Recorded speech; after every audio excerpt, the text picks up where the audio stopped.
Well, hello everybody. Welcome to the show. It's nice to see you all. It's good to be back. It's good to be back. For anybody who does not know me, my name is Michael Goodwin. For anybody who does know me, my name is Michael Goodwin. It's very convenient. I have been singing professionally pretty much my entire life. I started when I was 10 years old in my first professional show. I went to school for opera, but what I specialize in is musical theater, Broadway and jazz. That's what I really love to sing. I think opera is just a little too formal for me. I'm a little too silly and a little goofy for opera. That's what I found when I was in school. My sense of humor didn't quite translate into Italian very well. But I really do love to sing musical theater. And if you've never seen one of my shows before, here's how they work. I sing, obviously. I lecture a little bit. I tell stories. I've done a lot of these shows. I also show video clips. And if you want to sing along, you're going to probably know every single one of these songs. You are welcome to join in. I love when people sing with me. The lyrics are always on the screen. And today is, for me, it's a special treat because we're going to talk about Carousel, which I normally do anyway. But I put in a different song today. I put in Billy's Soliloquy, which I love that song, and it's great. So I'm very excited to sing that for you, amongst the other pieces that I will also be doing. All right, so we are going to start off. I actually called this one the Golden Age Part 2. I called this my Lerner and Lowe show, because it starts with Brigadoon, Lerner and Lowe, and we end with My Fair Lady, another Lerner and Lowe show. So, and then I do several other ones in between. And we are going to start, as I said, with Brigadoon. In particular, we are going to start with the pas de deux, the dance, with Gene Kelly and Sid Charisse from the movie. Now, for some reason, my clicker is not working. I have no idea why. Oh, because I didn't put it in my computer. Funny how that works. Oh, would you look at that? All right, so lyricist and book writer Alan J. Lerner, composer Frederick Lowe, they'd actually worked on 3 shows before Brigadoon. The first one, Life of the Party, was a real stinker. It didn't even make it to Broadway. Then the second and third ones, they were okay. You've got What's Up and The Day Before Spring, and they were all right. But then Brigadoon, which is interesting because the idea came to Lerner so complete that he thought that it was a fable or something that he had read somewhere, and he asked a lot of people, do you know this story? So the basic story is 2 American tourists are hiking and wandering around Scotland, and they stumble upon a mysterious Scottish village that appears for only one day every 100 years. But apparently the idea was his and his alone. So in the story, you've got Tommy. He is one of the tourists. He falls in love with Fiona, a young woman from the village. And I thought that we would start with Sid Charisse, Gene Kelly dancing what I consider one of the most beautiful pas de deux ever put to film for a Broadway musical. So here we go.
That's just lovely. Oh, it's so beautiful. And she dances like she's on clouds. It's amazing. Now, Lerner and Loewe originally brought Brigadoon to Billy Rose, who was a well-known producer on Broadway, but they ended up using Cheryl Crawford as the producer to bring it to the stage. And the reason, as Lerner explained, is the change. The contract, which Billy Rose wished us to sign, negated Abraham Lincoln's Emancipation Proclamation that freed the slaves. It was a terrible, terrible contract. Now, under Lowe's guidance, Ted Royal was the orchestrator, and his orchestrations have been almost used exclusively whenever the show is revived because they were so good. And he even received a little credit for that, which is a big deal, very generous. All right, the next song, this is the one for all the tenors out there.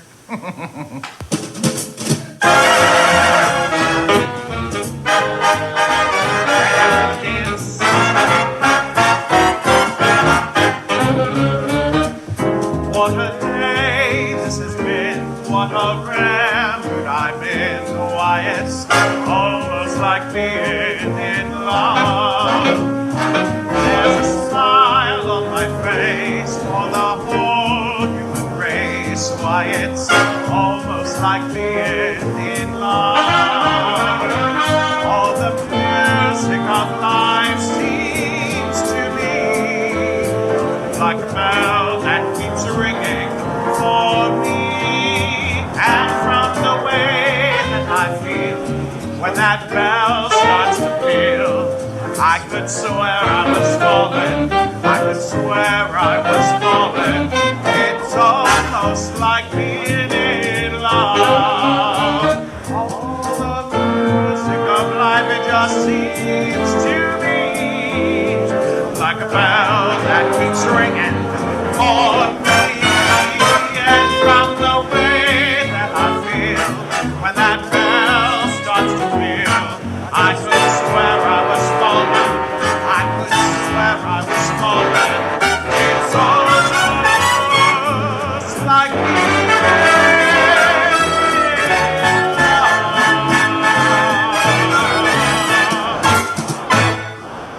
That great little song. That great little song. I love it. Did you notice the misspelling? I always ask. Anybody notice when the bell starts to peal? P-E-E-L.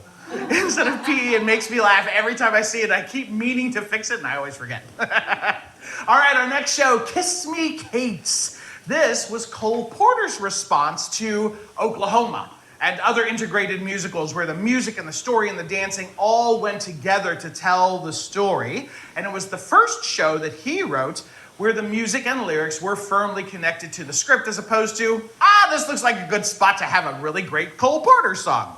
And it was his biggest hit. It was the only one of his shows to run for more than 1,000 performances on Broadway, which is considered a smashing success. In 1949, it won the first Tony Award ever presented for a Broadway musical. Now, the story is a musical retelling of William Shakespeare's Taming of the Shrew. So, of course, you have the drama on stage, right? But off stage, you also have the drama between Fred Graham, who is the show's lead, director, and the producer, and his leading lady, Lily Vanessy, who happens to be his ex-wife. There's no drama there, right? Now, there is a secondary romance between Lois Lane, who's the actress who plays Bianca on stage, and her gambler boyfriend, Bill, who runs afoul of some gangsters, but we'll talk about that in a second. Now, during the show's intermission, in the movie, has anybody seen the movie? The movie version really changed. Yeah, like it changed a bunch of things. So, for example, the song It's Too Darn Hot gave Ann Miller her chance to audition for the production in front of Cole Porter and Fred Graham, and Cole was actually in the movie. And she actually, Ann Miller, when she went to Hollywood, she signed a 6-picture contract with the studios, and it wasn't until about 35 years later that they found out that she was only 16 when she did that. So this was a woman who knew what she wanted from a very young age. Now, in the actual show, this is intermission, right? So It's Too Darn Hot takes place during intermission of Taming of the Shrew, where we get to be in the back alley behind the theater and see what happens with the cast. And they complain that it's too darn hot to meet with their lovers that night, and it's a fantastic dance number. And one of the things I love about this song in the original production in 1949, keep in mind 1949, the cast and the crew, a lot of the crew were people of color.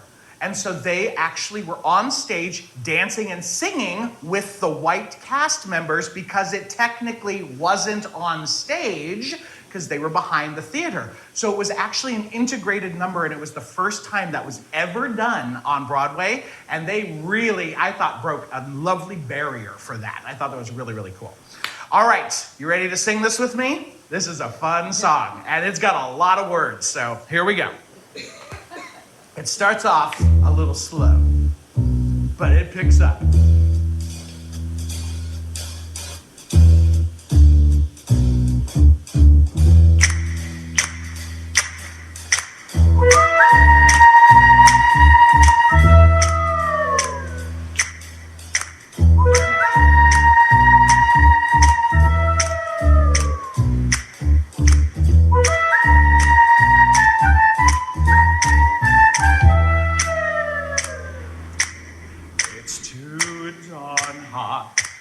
It's too darn hot. I'd like to sup with my baby tonight. I'd play the pop with my baby tonight. I'd like to sup with my baby tonight. Play the pop with my baby tonight.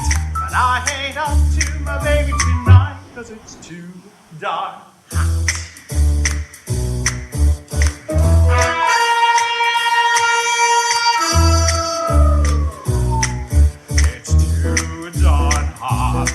It's too darn hot.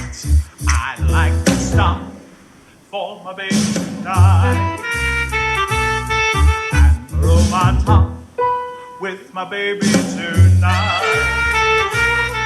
I'd like to stop for my baby tonight and blow my top with my baby tonight, but I'd be off rock with my baby tonight.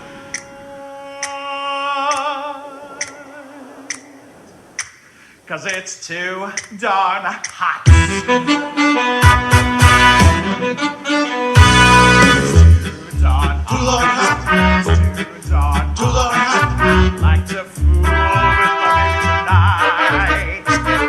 Break every rule with my baby tonight. I'd like to fool with my baby tonight. Break every rule with my baby tonight. My pillow, you'll be my baby tonight, 'cause it's too darn hot. According to the kids, we go ahead and go. Touch the first two plays, it's more than the temperature is low.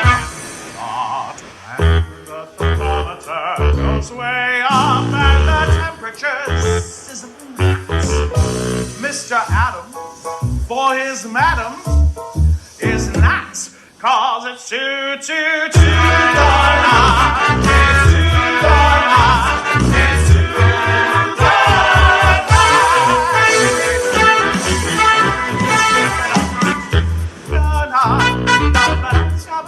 I'd like to call on my baby tonight. And my arms tonight. I'd like to call on my baby tonight. And my baby tonight, but I can't call on my baby tonight, 'cause it's too darn hot. It's too darn hot. It's too darn hot. I'd like to call on my baby tonight and pitch the wood. I'd like to do with my baby tonight and beach the woo with my baby tonight. But for others, you'll find my baby tonight, 'cause it's too darn hot. According to the kids' report, every average man you know, I prefer to play his favorite role when the temperature is low. When the thermometer goes way up and the weather is sizzling hot. Mr. Gob for his swab, a Marine for his queen, a GI for his cutie pie is hot. It's too darn hot. It's too darn hot. It's too darn hot. And it's hot.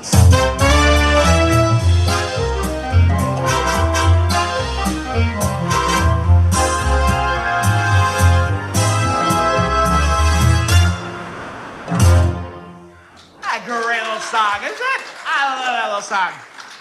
Thank you, thank you, thank you. All right, now, since her divorce from Fred, Lily Vanessa has been seeing a wealthy rancher named Tex Calloway. But she's not the only one who knows Tex. Among other great songs like Why Can't You Behave, I Hate Men, Brush Up Your Shakespeare, we have I just love this sort of tongue-in-cheek kind of always true to you in my fashion, this song. I love this song. This is the one where we find out that Lois/Bianca also has a relationship in the past with Tex Calloway, and her boyfriend Bill didn't know about it.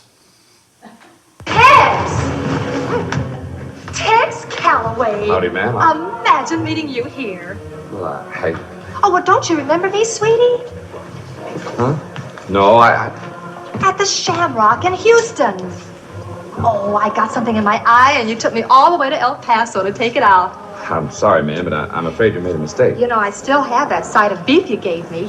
I think of you every time I look in the freezer. I'm sorry, lady, but you must have the wrong man. Wrong man, my foot. I never forget a wealthy face. Trying to annex Texas, huh? Thank you. It's Oh, good. Bill. It's good. No, Bill, wait a minute. Wait. Bill, wait a minute. I can explain. Come back. Oh, Bill, how could you? What a terrible thing to say. When a girl is good-hearted and normal and tries to get along with her fellow man. Why can't you behave? Oh, why can't you behave?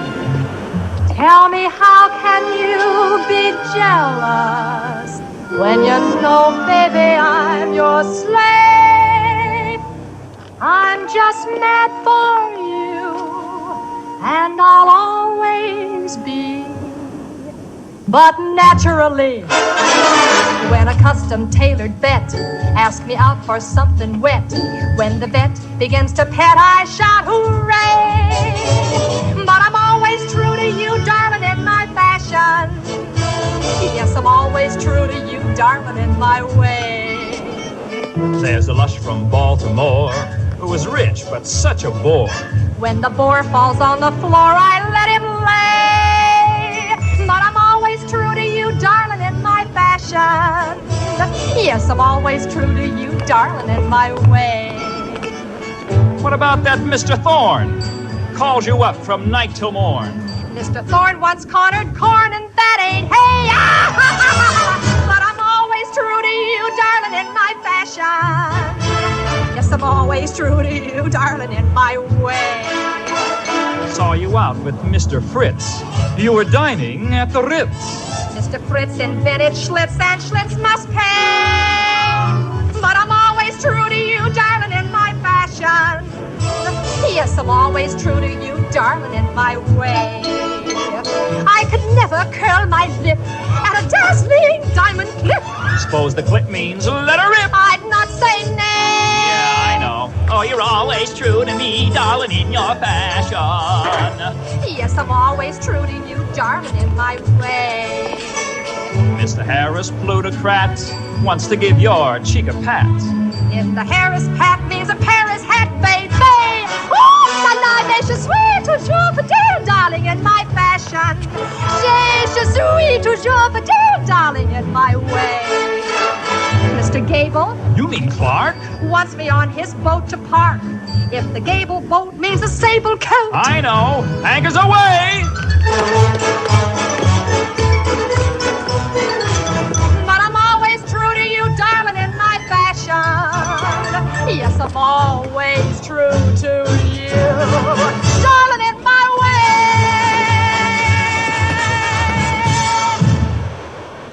All right, kids, you better get ready. All right. Now, the musical was actually inspired by real-life events. On and off-stage battling between husband and wife actors Alfred Lunt and Lynn Fontanne when they did Taming of the Shrew in 1935. And it was witnessed by future Broadway producer Arnold St. Suber, who kind of dwelled on it for quite a while. And in 1947, he asked Bella Spivak and her husband to put together a script. They were going through their own marital woes at the time, so I'm pretty sure they got to pull a lot from that experience. Then they enlisted Cole Porter to do the music and the lyrics, and he wrote some of his best, including one of his most well-known songs of all time, So in Love.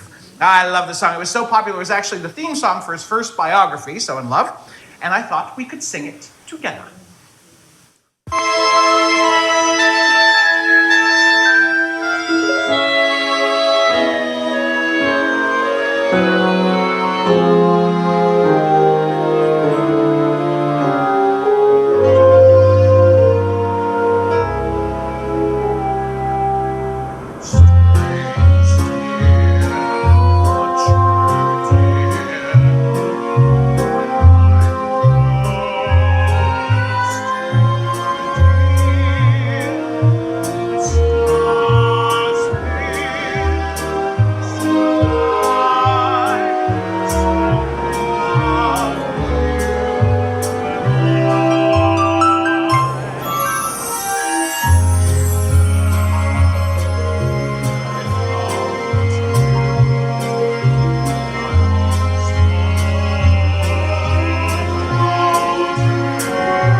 Great little song, isn't it? Good, I love it. Thank you, thank you, thank you.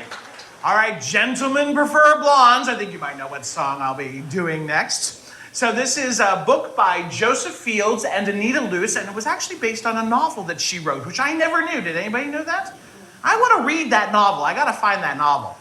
So the story involves an American woman's voyage to Paris to perform in a nightclub, ostensibly. But really what she's out to do is make her fiancé jealous enough to finally marry her. The best known number is, of course, Diamonds Are a Girl's Best Friend, most famously performed by Marilyn herself in the 1953 film. And she sang almost all of the song. There are a couple of places. At the beginning, you'll hear this, no, no, no, no, no, no, no, no, no.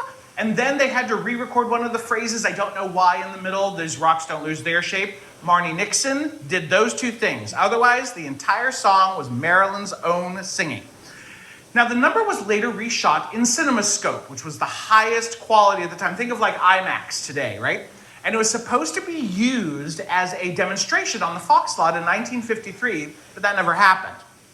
The public finally saw this version 10 years later when Fox used it to close their documentary tribute to Marilyn Monroe, and it's never been made available again on video or DVD or anything like that. So I have a sneaking suspicion the version we know from the movie is the superior version, because it's really the only one you can find. The song itself was listed as the 12th most important song of all time by the American Film Institute for Movie Music. So here is Marilyn.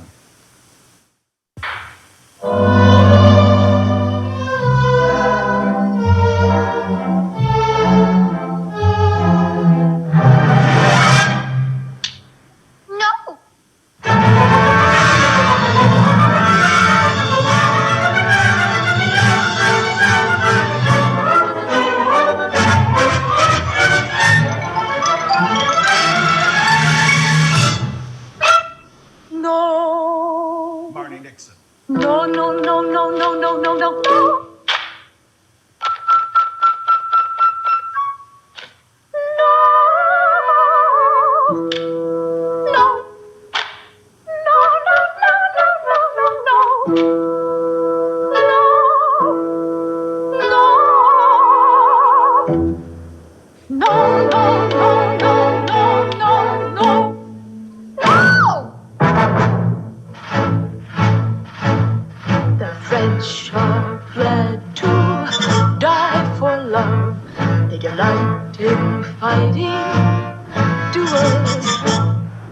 But I prefer a man who lives and gives expensive jewels.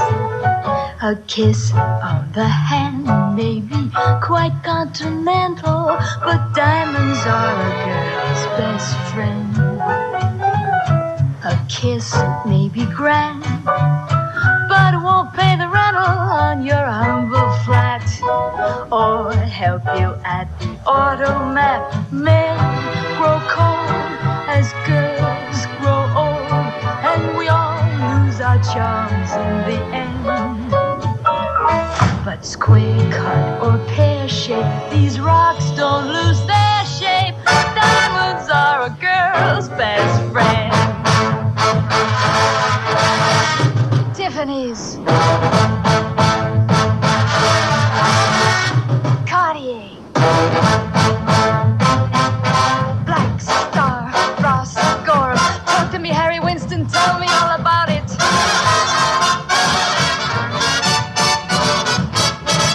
There may come a time when a lass needs a lawyer, but diamonds are a girl's best friend. There may come a time when a hard-boiled employer thinks you're awful nice, but get that ice or else no dice. He's your guy when stocks are high, but beware when they start to descend. It's then that those lasses go back to their spouses. Diamonds are a girl's best friend.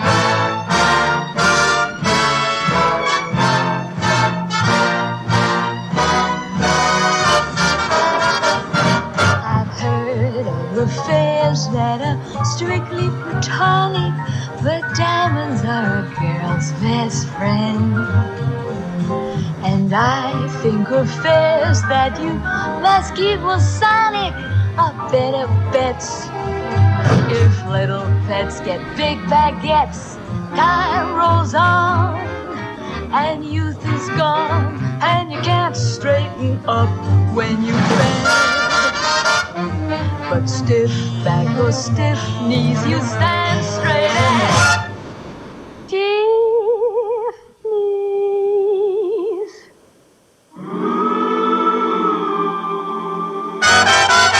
Diamonds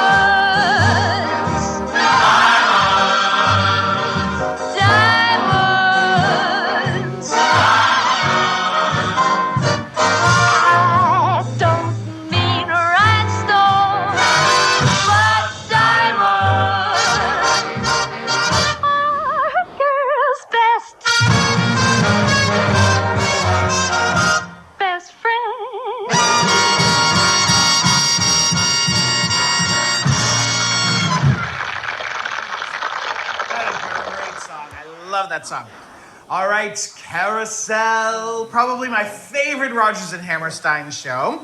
1945, it was actually adapted from Ferenc Molnar's play Lilium, 1909, which he had never let anybody adapt anything he'd ever written before, but Hammerstein asked him personally, and he said, okay. He went to the dress rehearsal the night before opening, walked up to Hammerstein, put his hands on his shoulders, and said, I have a son. That is how much he loved the adaptation.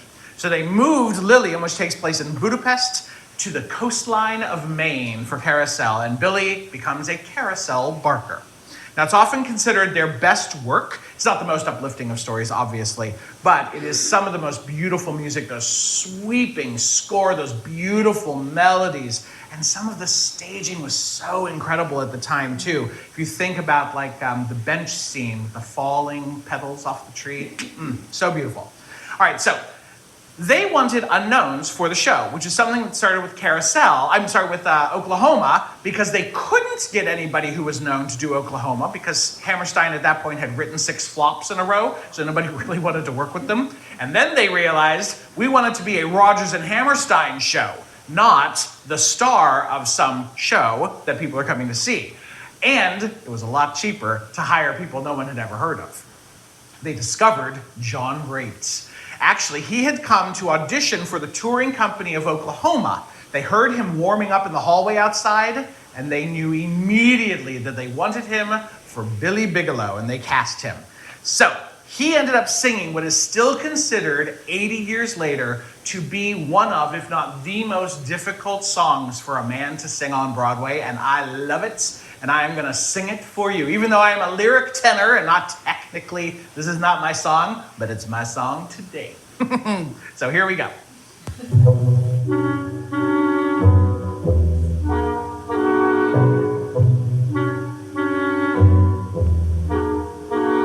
I wonder what he'll think of me. I guess he'll call me the old man. I guess he'll think I can lick every other fellow's father well. I can. I'll bet that he'll turn out to be the spinny from his dad. But he'll have more common sense than his puddin'-headed father ever. I'll teach him to wrestle and dive through waves when we go in the mornings for a swim. His mother will teach him the way to behave, but she won't make a sissy out of him. Not him, not my boy, not him.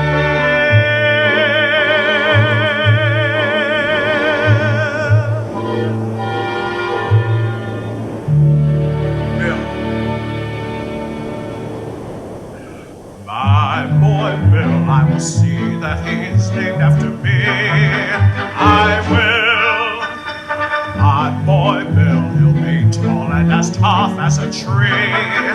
Will Bill, like a tree, he'll grow with his head held high and his feet planted firm on the ground. And you won't see nobody dare to try to boss him or toss him around.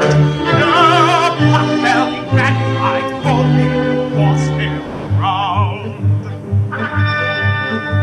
I don't give a damn what he does, as long as he does what he likes. He's on his tail, or on a rail with a hammer and spikes. He can ferry a boat on a river, or pedal a pack on his back, or walk up and down the streets of a town with a whip and a horse and a hack. He can follow a scow along the canal, run a cow around the corral, or make on a carousel. Of course, it takes talent to do that well. He might be a or felon in session, or president of the United States. Would be all right too. But he wouldn't be president unless he wanted to be, because his mother wanted him to be. Not Bill. My boy Bill, tall and as tough as a tree. will build. Like a tree he'll grow with his head held high and his feet planted firm on the ground. And you won't see nobody dare to try to boss him or toss him around. No fat-bottomed, flat-faced, pot-bellied, baggy-eyed bully will boss him around.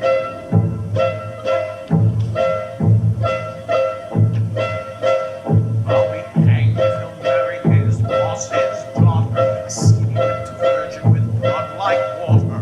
Give him a peck and call it a kiss, and look in his eyes forget. Say, why am I going on like this? My days within your yet. I can see him when he's 17 or so, and starting to go with the girl. I can give him lots of pointers, very sound, on the way to get round any girl. I can tell him. Wait a minute.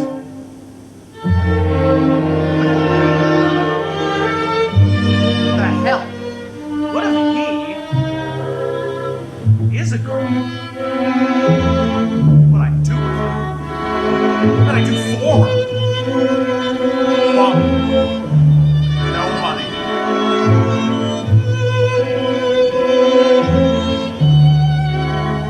You can have fun with the sun, but you've got to be a father too. A girl. You might be as bad as that. A kid with braids in her hair. A kind of sweet and petite little tin type of her mother. What a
I've got to get ready before she comes. I've got to make certain that she isn't dragged up in slumps a lot of bums like me. She's got to be sheltered and fed and dressed in the best that money can buy. I've never known how to make money, but I'll try, but not I'll try. I'll go out and take it, or steal it, or take it, or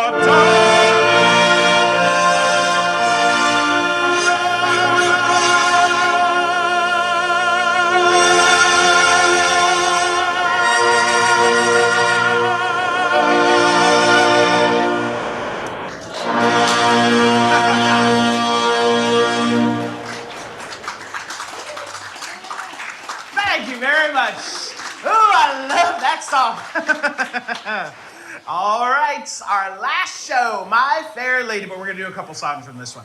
So Lerner and Loewe's unlikely adaptation of George Bernard Shaw's social critique, Pygmalion, was actually Broadway's biggest hit to date. 2,717 performances. They actually went to Rodgers and Hammerstein to produce it, but they had so much on their plate with their own shows and other producing that they couldn't do it, and they said giving that up was the biggest mistake they ever made.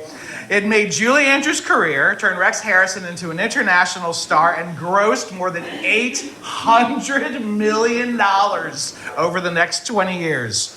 Now, Julie Andrews was apparently quite upset that she was not cast in the movie version of the show, but the studios had her in mind for The Sound of Music. So I think she did all right. All right, On the Streets Where You Live is one of the only songs for a tenor in the whole show, and it is a lovely song to sing. By the way, the guy in the movie who played Freddie was the original Sherlock Holmes in the BBC original Sherlock show. Just so you know. All right, here we go.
By the way.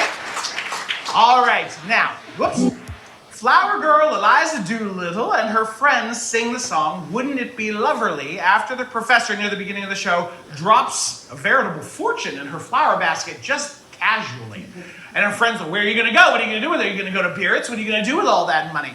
Now, in the stage version, Julie Andrews played Eliza, and her version is on the original soundtrack for the stage version. In the movie, Audrey Hepburn plays Eliza, and it's Marnie Nixon, again, the great ghost singer, whose version you hear if you get that soundtrack. However, if you get the DVD, which you can get it from Wellesley Library, the bonus features have Audrey Hepburn singing, and she's really good. She doesn't have that sort of slick sound. You know, they love that very polished professional sound, but she's in tune, she's expressive. I kind of wish that they'd left her, even though I love Marnie Nixon, I kind of wish that they had left her doing her own, because it's really, really good. So if you get a chance, I recommend watching those little clips of her actually singing the songs. And here is Wouldn't It Be Lovely, one of my favorites. I love this song.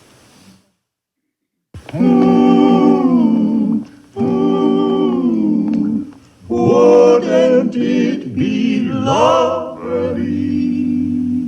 Were you bound for this year, Eliza Biarritz?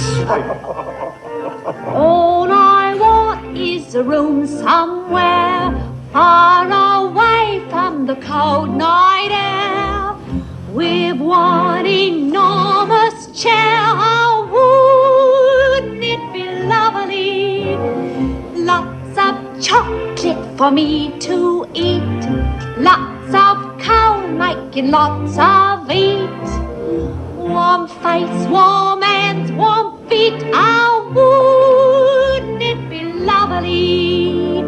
Oh, so lovely, sitting absolutely still. I would never budge till spring crept over the windowsill, someone's head resting on my knee, warm and tender as he can be, who takes good care of me. Oh, wouldn't it be lovely, lovely, lovely, lovely, lovely. All I want is a room somewhere far away from the cold night air, with one enormous chair. Oh, wouldn't it be lovely? Lots of chocolate for me to eat, lots of coal making lots of heat, warm face, warm hands, warm feet. Oh, wouldn't it be lovely? Oh, so lovely, sitting absolutely still. I would never budge till spring crept over the windowsill, Someone's head resting on my knee, warm and tender as she can be, who takes good care of me. Oh, wouldn't it be lovely, lovely, lovely,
A great little song. I love that.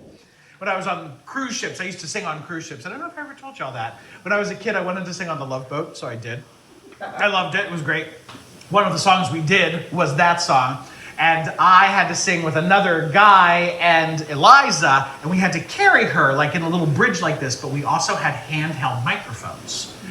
And at one point during one of the performances, she leaned over my arm like this and punched me right in the eye with her microphone. So I turned away into my microphone and as you can imagine, and felt so embarrassed that I then turned away and said the same thing into her microphone, which was also right in front of it. Was the most embarrassing thing I've ever done on stage in my life. But it was still fun. All right, so we will finish today's program by celebrating Eliza's triumph at learning to speak English good with I Could Have Danced All Night.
That's one of my favorite shows. I love that one. Thank you so much, everybody, for coming. I will be back in December, so I will see you in a couple of months. Until then, hugs and kisses from a distance. You're so welcome. Thank you, everybody. Bye.